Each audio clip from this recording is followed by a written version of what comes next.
Eu sou editor de clínica médica e terapia intensiva aqui do portal PebMed, e a nossa ideia aqui é fazer uma série de vídeos falando alguns pontos fundamentais assim do atendimento do paciente grave que chega na emergência para a gente atender ou na UTI, e além disso outros tópicos de clínica médica geral. A ideia é ser uma série de vídeos. Hoje eu vou discutir com vocês o diagnóstico diferencial do paciente que chega com choque no pronto-socorro e como eu faço isso através do uso do ultrassom Pontificer, que a gente também chama de POCS, tá? Alguns dos temas aqui a gente vai passar superficialmente e vai aprofundar em alguns vídeos a seguir, tá? Então, a gente está de plantão juntos. Esse aqui é o nosso plantão PebMed e a gente está aqui na sala de emergência. Essa aqui é a nossa sala de emergência, tá?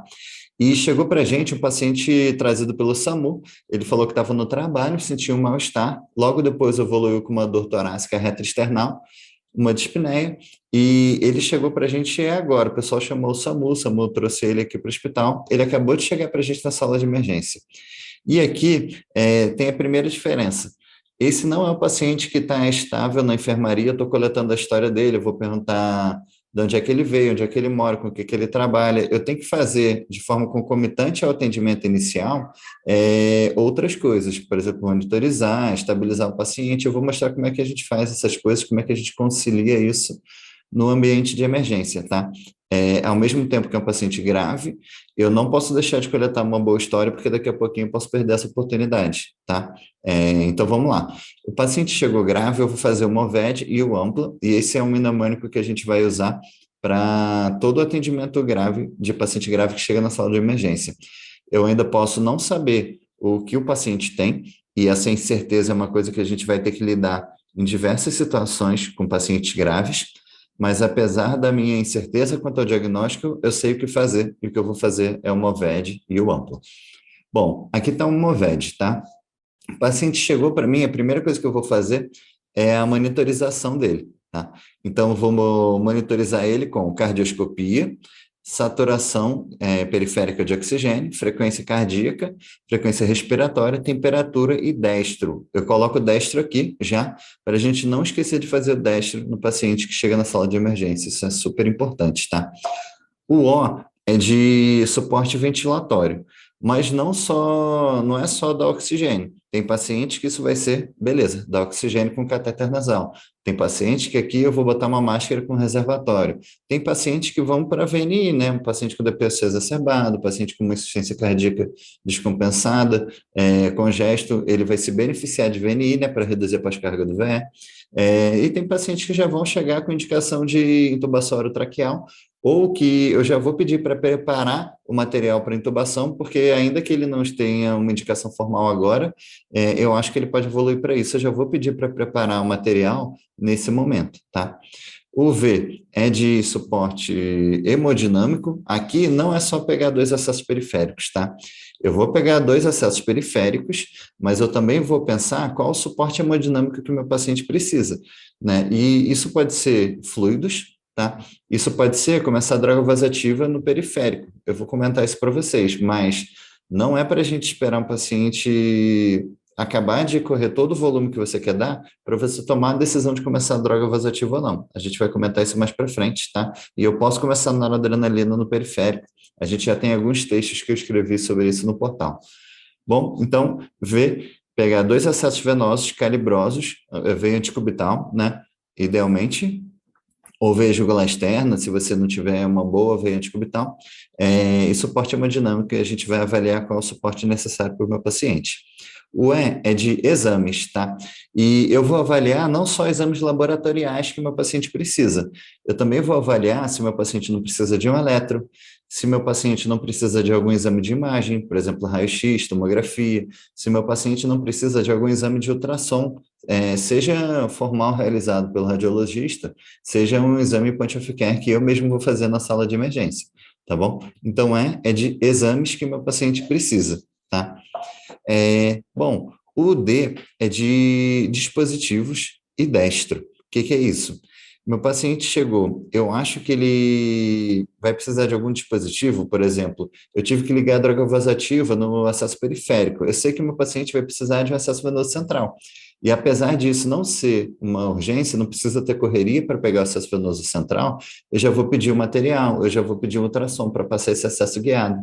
Se é um paciente que chega com lesão renal aguda, talvez já passe uma sonda vesical de demora.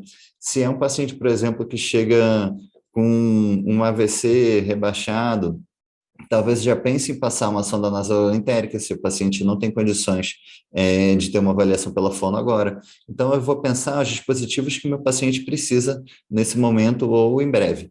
Aqui, só para ninguém esquecer, destro. A gente não pode esquecer de pedir destro em todo paciente grave que chega na sala de emergência, tá?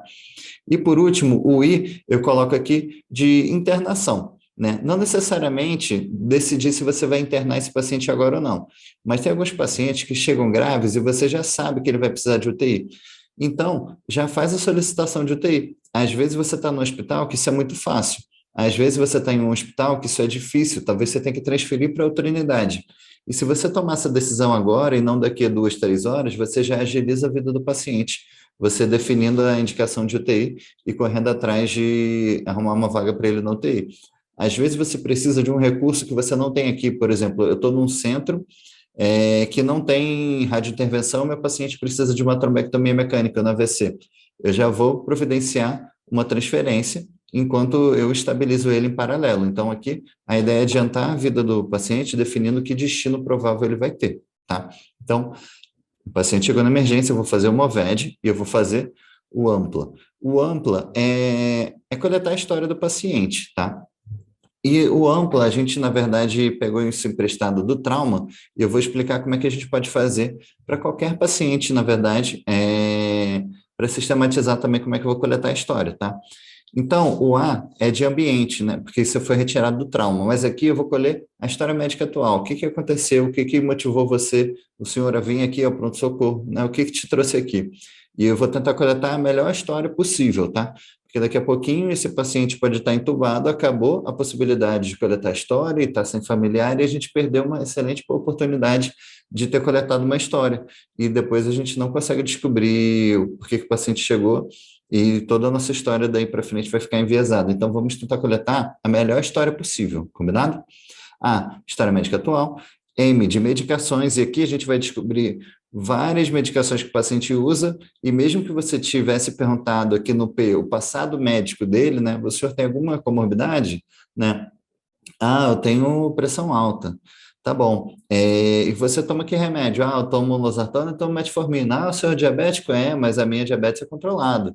Então, pergunte todas as medicações que ele toma que são prescritas, você vai descobrir talvez algumas comorbidades que ele tenha esquecido de relatar, e pergunta o que que ele toma, mesmo que seja sem prescrição, né? E às vezes você já pega que aquele paciente com uma lesão renal aguda está tomando um anti-inflamatório, e já tem mais uma coisa na etiologia. Então, assim, vale a pena perguntar todas as medicações que ele usa, prescritas ou não. No passado médico, eu também tenho que lembrar de perguntar coisas específicas. Por exemplo, o paciente chegou com uma dor torácica, eu vou perguntar todos os fatores de risco cardiovasculares. O paciente chegou com uma dor torácica, eu vou também perguntar fatores de risco para síndrome aórtica aguda. Mesmo que ele não fale espontaneamente de alguma comorbidade, eu vou perguntar sobre comorbidades específicas. Se o senhor tem algum problema de saúde? Ah, eu sou hipertenso. Tá, e o senhor já teve infarto? Ah, não, na verdade, eu já tive 3 infartos. Então, assim, pergunte coisas específicas. E no P, a gente também tem que lembrar de gravidez, tá? Mulher jovem, idade fértil, eu tenho que lembrar de gravidez. Isso vai mudar, às vezes, o meu raciocínio diagnóstico, tá bom? O L, na verdade, é de ingestão de líquidos, porque isso veio do trauma, mas todo paciente na sala de emergência, a gente vai considerar que ele tem estômago cheio. Caso ele evolua para necessidade de intubação orotraqueal, a gente vai fazer com sequência rápida, tá bom? Justamente pela possibilidade do paciente ter comido há pouco tempo. E o A, de alergias, nunca esqueçam de perguntar alergias, nunca esqueçam de perguntar, lá no passado médico também, cirurgias, internações prévias, se o paciente fuma ou não fuma, hábitos e vícios, isso é fundamental aqui na história que eu vou coletar. Enquanto eu estou coletando essa história, eu estou fazendo uma VED, eu faço as coisas em paralelo, tá? Bom, então eu fui fazendo uma VED no meu paciente, conversando com ele, e eu descobri que ele tinha 42 anos, tá? Esse é um caso real que eu atendi, Então, eu vou mostrar para vocês o caso real. Algumas imagens aqui eu peguei de outros lugares, tá? Mas esse é um caso real que eu atendi, tá? Ele tinha 42 anos e não tinha nenhuma comorbidade, tá? Ele estava trabalhando, começou uma dor torácica súbita, logo em seguida com uma dispneia. Assim que ele chegou aqui no pronto-socorro do hospital, ele estava com uma insuficiência respiratória aguda, né, com muita dificuldade de respirar, estava hipotenso, bem chocado mesmo. Ao mesmo tempo que começaram a administração de fluidos, né, ele foi entubado, não teve nenhuma intercorrência durante a intubação, mas realmente ele é um paciente que teve que ser entubado assim que chegou no hospital. E o eletro realizado logo depois da intubação é esse daqui que eu vou mostrar para vocês. Bom, olhem com calma esse eletro, e eu já vou chamar atenção para algumas coisas que vocês estão vendo aqui, ó. A parede anterior dele aqui, né, tanto o septo anterior, né, tem um supra de segmento ST. Esse supra parece meio hiperagudo, porque ele chega a se fundir com a onda T. Esse supra também está presente aqui em D3, em EVF, e eu tenho um infra de segmento ST aqui em D1 e EVL, tá? É, então, é um paciente com dor torácica, dispneia, e ele chega com esse eletro que tem supra de segmento ST, né? É, ele também fez um raio-x um pouco antes da intubação, por isso que não tem um tubo aqui, e é um raio-x sem nenhuma anormalidade, um raio-x absolutamente normal, e foram coletados exames que ainda estão em andamento, e isso é a vida real. Eu tinha um paciente, eu consegui o raio-x, eu coletei os exames, mas eles não estão prontos agora, e é isso que acontece no paciente real, né? Os exames ainda estão em andamento, né? E aí, gente, será que é um IAM com supra de segmento ST, né?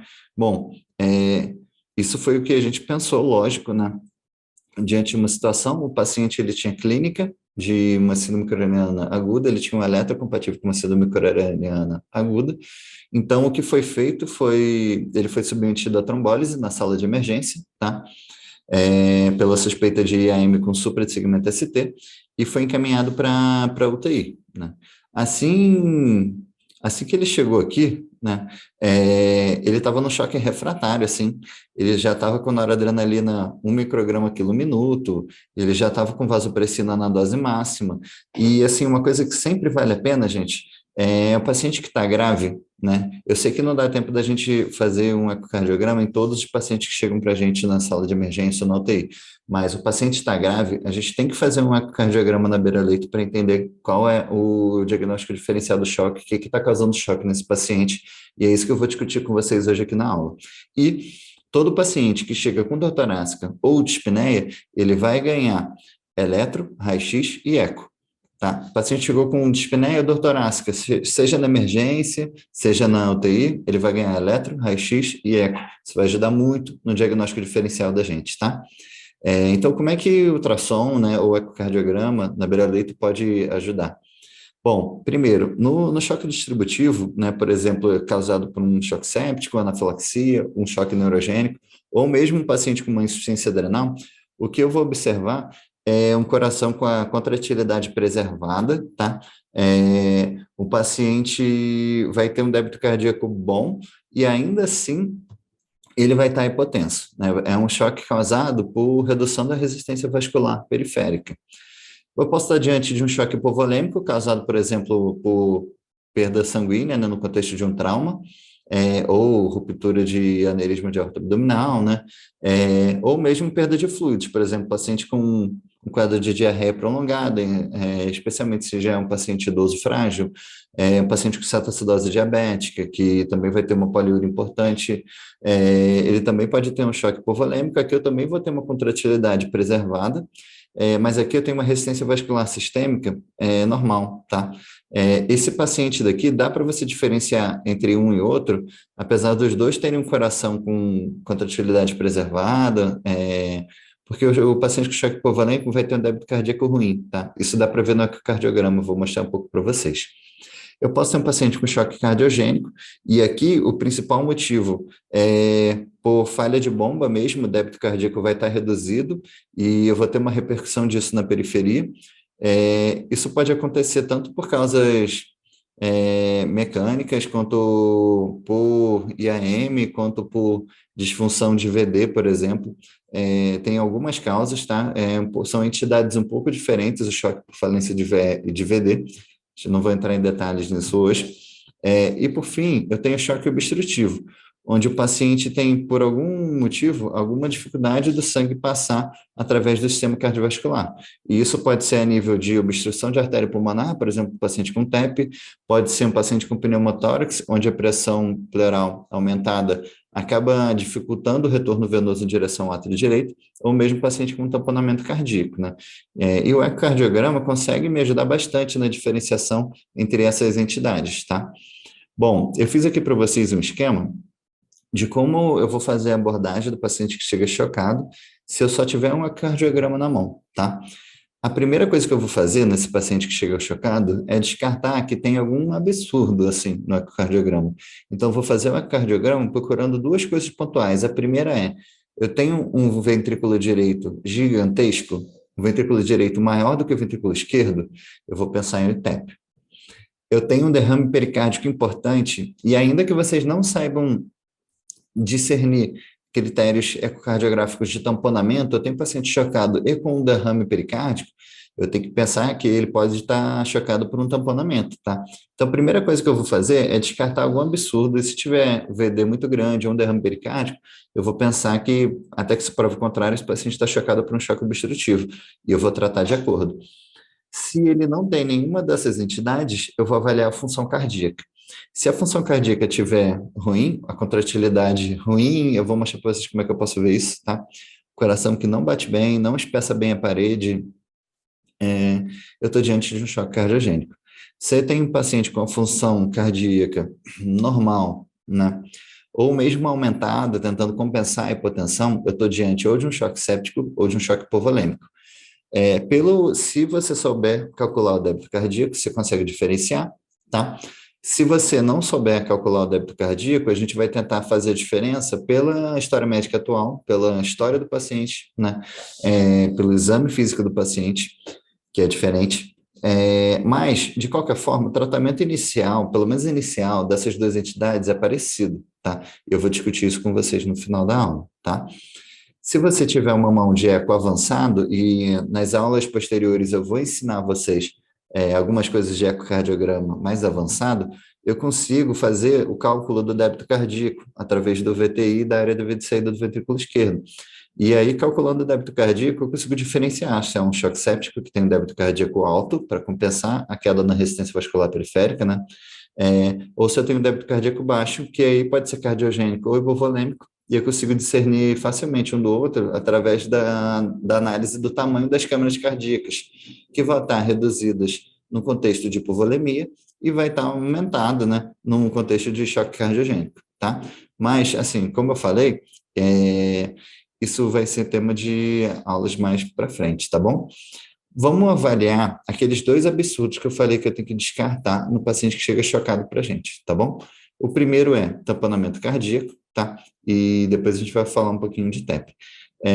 Bom, esse vídeo daqui é de um site que se chama 5 Minute Sono, né? Ele é muito bom para vocês conseguirem treinar o olho mesmo de ecocardiograma. Eu vou mostrar para vocês nos slides depois o link para esse site, tá bom?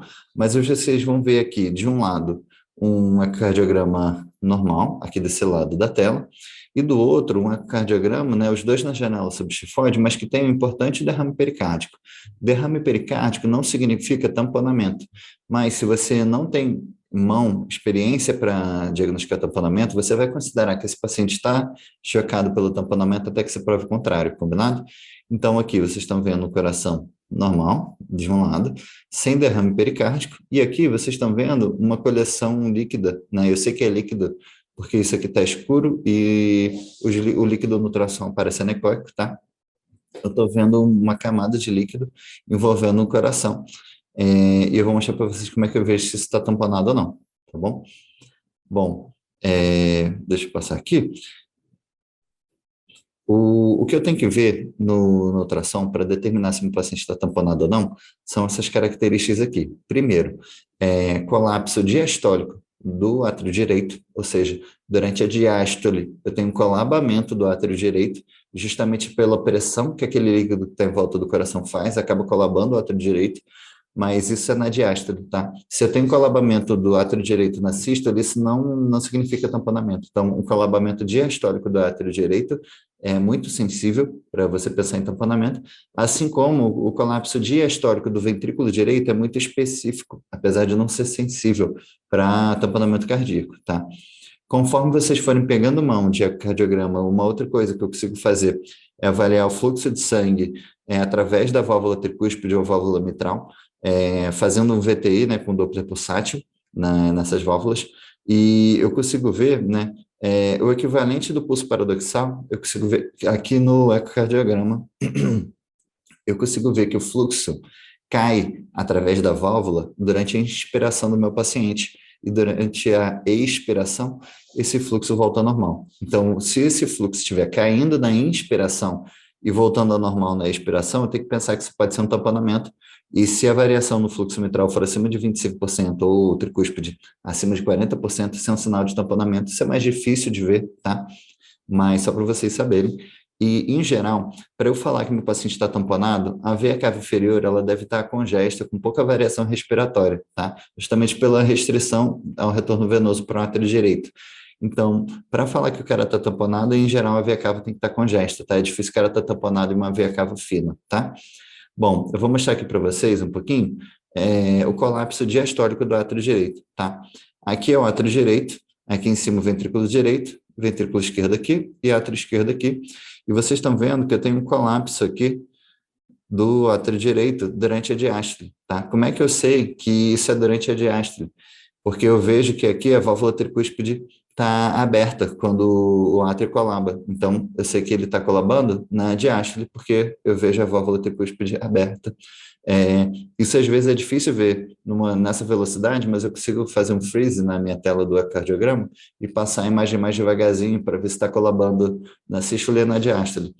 Eu botei aqui para vocês o site, né, que é o Core Ultrasound, barra 5MS, que é o do 5 Minute Sono, que é um site que é aberto, que vocês podem ficar treinando à mão de ver essas imagens de ultrassom, e você tem que pegar o olho mesmo, tá? O que eu quero mostrar para vocês, né, eu falei do colapso diastólico do átrio direito, esse aqui já é um outro exemplo, onde esse colapso está acontecendo na sístole, e eu sei que é na sístole, porque a válvula tricúspide está fechada na hora que ele colaba. É, então, assim, ele começa a colabar na sístole, e você vai ver que depois ele volta ao normal quando eu estou bem no meio da diástole. Isso é muito difícil de ver no vídeo passando rápido, mas vocês conseguem frisar a imagem e passar isso com mais calma, tá? Mas, mais uma vez, se você não tem mão e você vê que está tendo algum colapso de câmara, no contexto de derrame pericárdico, cara, considera que ele está tamponado que ele está tamponado e chocado por isso até que você prove o contrário, tá? Aqui eu estou mostrando também o colapso sistólico do ventrículo direito, mais uma vez, tem um derrame pleural aqui em cima, tá? O ventrículo direito está aqui em cima, átrio direito, aqui embaixo eu tenho um átrio esquerdo bem grande e um ventrículo esquerdo. E aqui eu tenho o ventrículo direito que ele colapsa na sístole, isso não é sinal de tamponamento, tá? Eu só considero sinal de tamponamento quando eu tenho um colapso, seja do átrio direito, seja do ventrículo direito, na diástole, tá bom? Bom, e aqui, por fim, eu quero mostrar para vocês o colapso do ventrículo direito na diástole em si, né? Eu tenho uma coleção líquida aqui, um paciente com uma janela cardiográfica pior, por isso que a imagem está pior, tá? Ventrículo direito aqui em cima, aqui embaixo ventrículo esquerdo, e vocês estão vendo que aqui o ventrículo direito ele fica meio esmagado aqui, ele não consegue relaxar totalmente na diástole, porque ele está colabado. Isso é um sinal de tamponamento cardíaco. Se a gente vê isso, meu paciente está chocado por isso até que você prove o contrário, tá? Por fim, eu tinha falado aqui, eu não vou entrar em detalhes, isso é muito, muito específico, tá, gente? Mas aqui eu tenho uma janela 4 câmaras e o que eu estou vendo aqui é a variação do fluxo, tá? Através de um lado estava a válvula mitral ali, do outro a tricúspide, tá? Mas quando eu jogo o Doppler pulsátil aqui nessas válvulas, eu consigo ver essa imagem daqui, que é a imagem normal do Doppler pulsátil. Se eu envelopar essa curva daqui para fazer o cálculo do VTI, eu consigo ver que durante a inspiração, no paciente que está tamponado, esse fluxo cai, essa curva fica pequenininha, tá? E durante a expiração, a curva fica normal.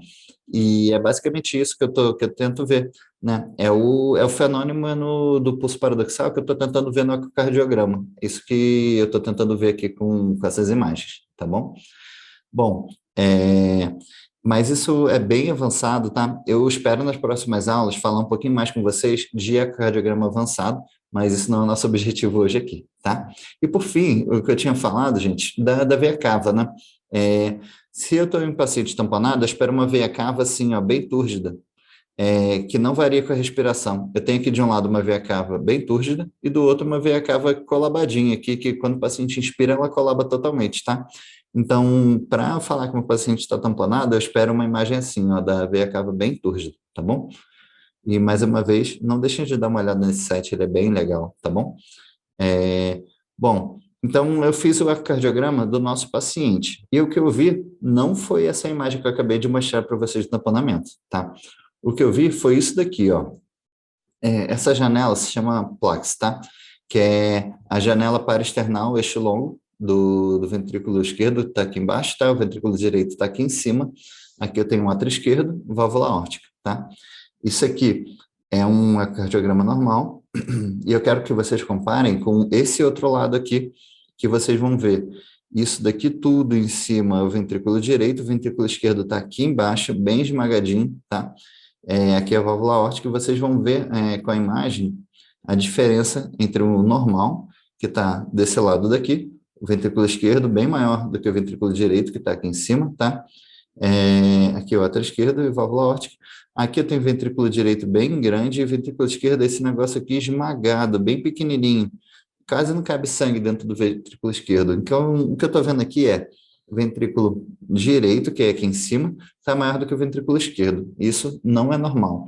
Isso significa que tem alguma coisa aumentando a pós-carga do ventrículo direito, dificultando que o sangue saia do ventrículo direito para chegar no ventrículo esquerdo, passar pelo pulmão e voltar para o ventrículo esquerdo. Por isso que o ventrículo esquerdo fica esmagado.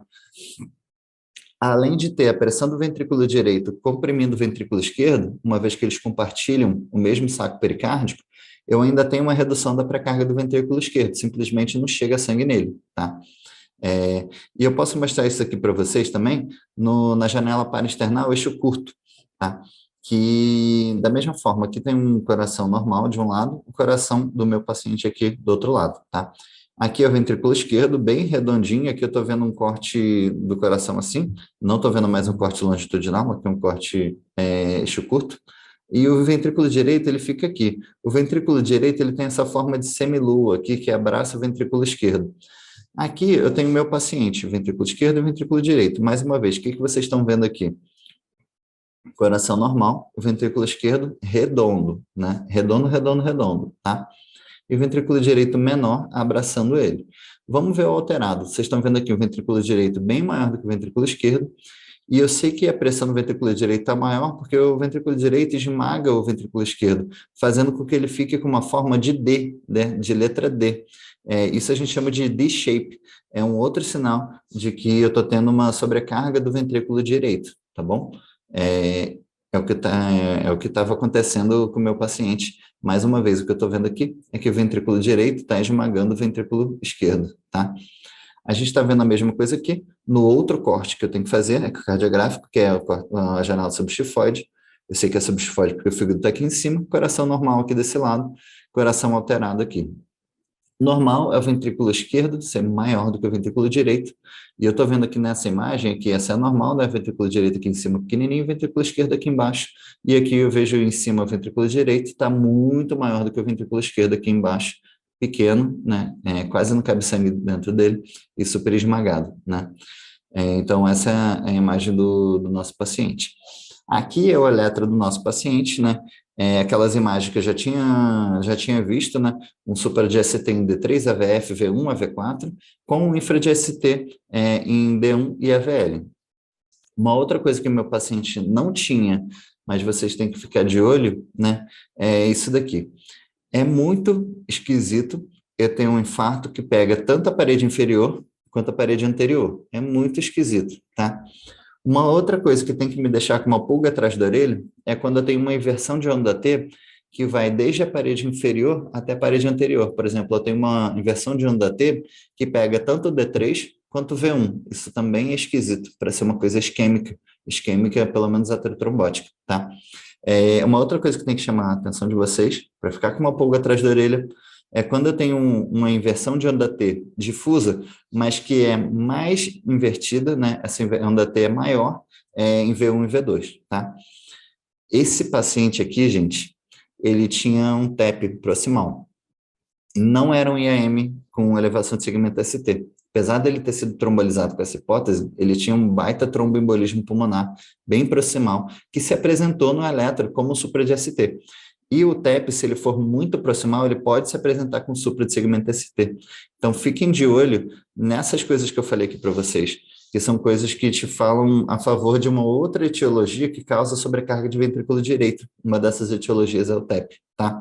E se você não faz o ecocardiograma na sala de emergência, pode passar batido e você pode tratar com um IAM com supra de segmento ST. Passa batido, passou batido aqui, tá?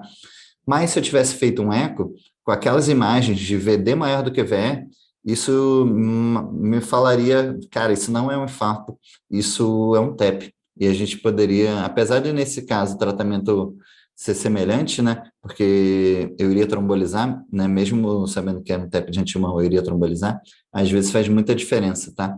Então, vocês têm que ter essa noção de que quando tem um eletro esquisito, parece sobrecarga de ventrículo direito, né?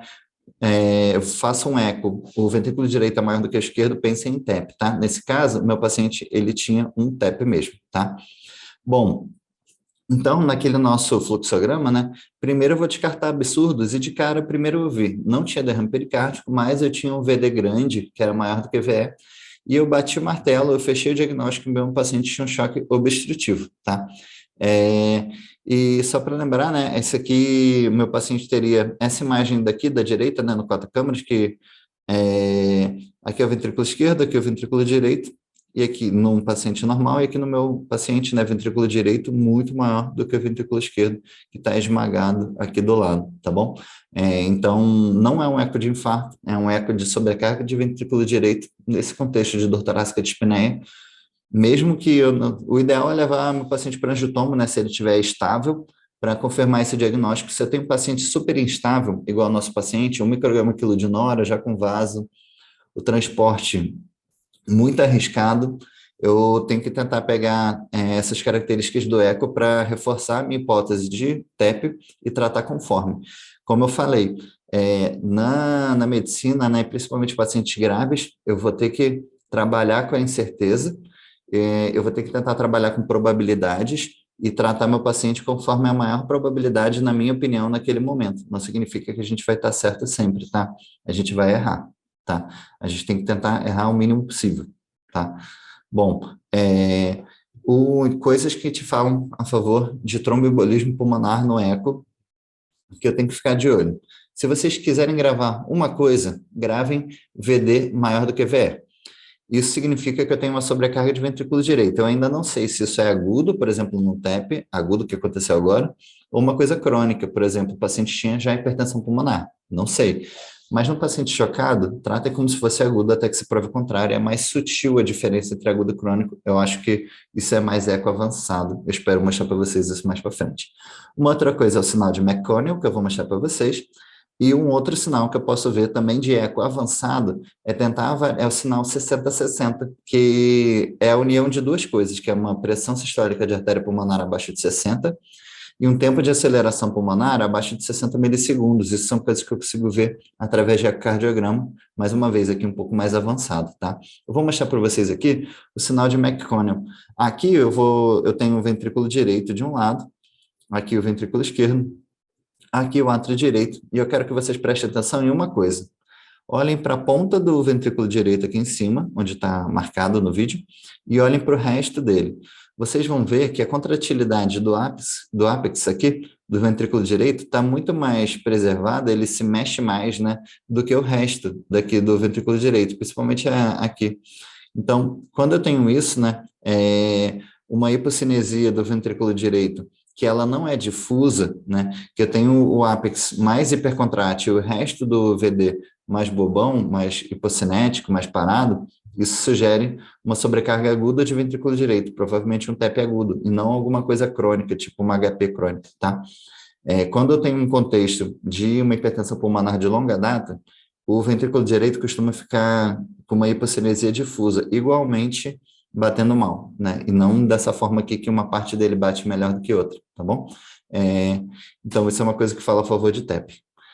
Bom, é, nosso paciente, a gente já tinha batido o martelo, né? Chegou aqui, era um VD muito maior do que VE, fechou que era um choque obstrutivo. Mas se aqui eu não encontrasse nada, nada, nada, eu teria que partir para avaliação da função cardíaca, né? Meu paciente aqui tinha VD grande e choque obstrutivo. Se não tivesse, eu teria que avaliar a função cardíaca.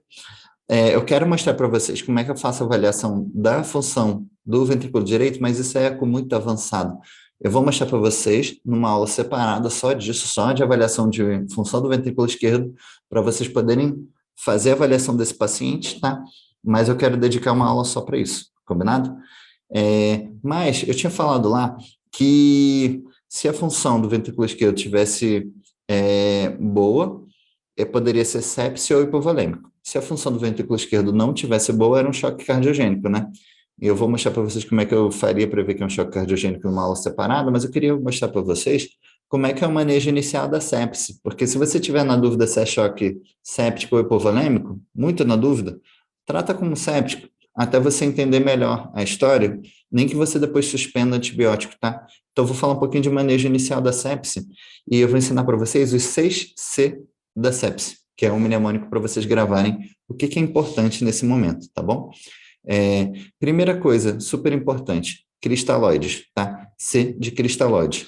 Qual e quanto? Bom, o cristalóide de escolha é o ringer lactato, tá bom? Apesar, a gente tem já vários estudos sobre isso, o estudo Salted e o estudo SMART mostraram que tem uma redução de desfechos renais adversos com o uso de ringer lactato ao invés de soro fisiológico, tá bom? Recentemente a gente teve o estudo brasileiro Basics, que tentou ver se tinha diferença de mortalidade entre ringer lactato e soro fisiológico, a uma infusão mais rápida ou mais devagar.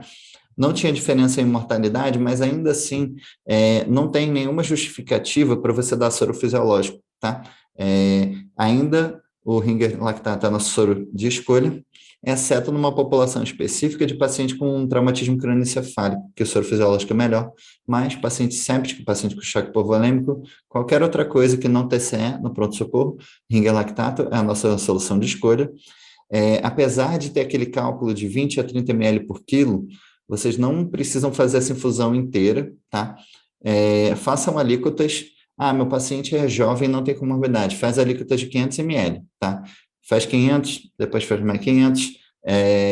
Se o paciente é idoso, já tem insuficiência cardíaca, vai mais devagar. Faz 250, reavalia. Faz mais 250, reavalia.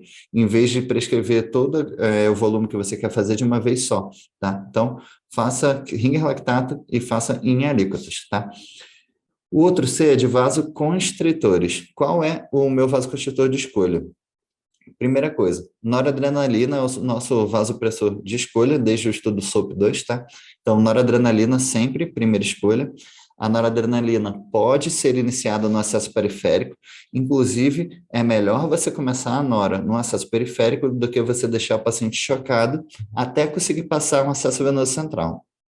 Outro ponto, ainda que você vá fazer fluido no paciente, não é para esperar acabar de fazer toda a infusão de fluido que você predeterminou para tomar a decisão de começar a noradrenalina. É melhor você começar a noradrenalina já de imediato junto com o fluido, nem que daqui a 1 hora você desligue a droga vasoativa, pelo menos o seu paciente não ficou chocado por 1 hora. O que eu não quero que aconteça vou fazer fluido, depois de fazer fluido eu vou tomar essa decisão. Porque aí, até você acabar de fazer o fluido, pode ser que tenha passado horas e você deixou o paciente chocado durante horas para depois começar a droga vasoativa. não faça isso. Se você acha que o paciente precisa de droga vasoativa, já começa logo, né? Nem que daqui a pouquinho você desmame e suspenda a droga vasoativa. Combinado? O que que eu tenho que tomar cuidado? Para ser um acesso venoso seguro para fazer noradrenalina, primeira coisa, precisa ser um acesso venoso, idealmente fossa anticubital ou mais proximal, tá? Acesso em mão e antebraço foi associado a maior risco de extravasamento, e tem que ser um acesso de álcool 20 ou mais calibroso que isso, 18, 20, porque acessos mais finos do que isso também foram associados a mais extravasamento. Nas grandes séries que a gente tem, por exemplo, do estudo da RISE, eu vi maior incidência de complicação nesses pacientes que extravasam? Não, tá?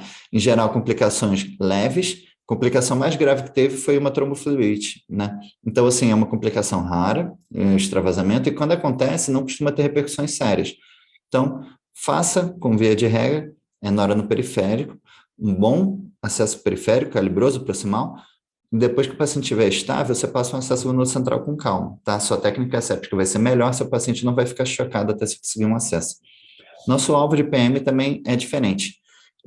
Nosso alvo de PM entre 65 e 70 é para pacientes jovens, abaixo de 65 anos.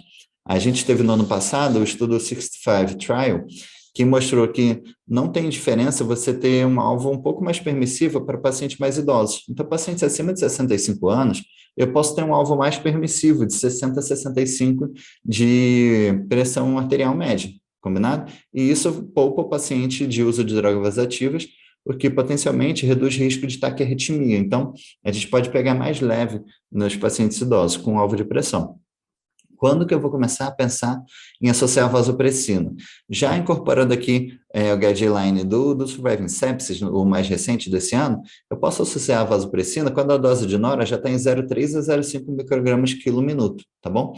Ele fez meio que um compilado dos critérios de diversos estudos, tipo VEST ou VENIS, para tomar essa decisão. Então, a partir de 0,3 a 0,5, você já pode começar a vasopressina numa dose teto de 0,04 unidades por minuto, tá bom?